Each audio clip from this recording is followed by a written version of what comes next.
अगर आप भी चाहते हैं दंगल म्यूजिक का ऑडियो वीडियो सबसे पहले आप तक पहुंचे तो रेड कलर के बटन को दबा के चैनल को सब्सक्राइब करें और साथ में बेल आइकन को दबाना ना भूलें।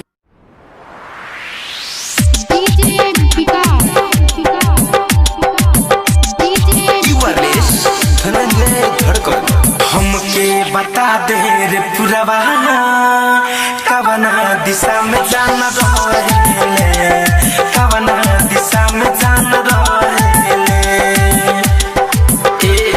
हमके बता दे रे पुरवा कवना दिशा में जाना रहेले, कवना दिशा में जाना रहेले। रूसो बबाली रोवे कान बाली सुरहो सिंगार रोके के कहेले।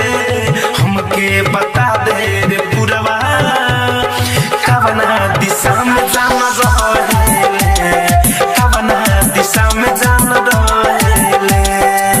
दंगल म्यूजिक presents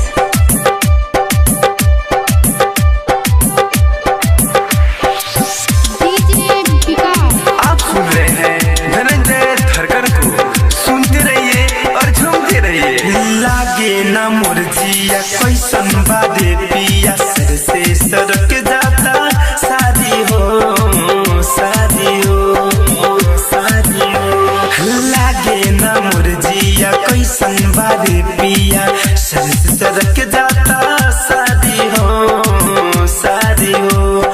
सूती से जिया गोरे लसरिया अखिया से कजरा बहेले।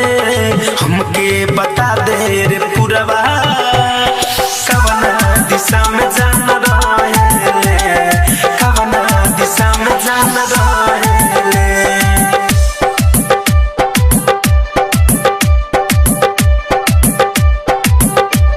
दंगल म्यूजिक presents DJ विकास।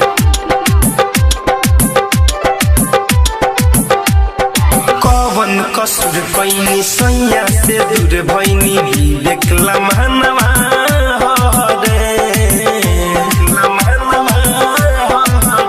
अरे कवन कसुर कैनी सैया से दूर भैनी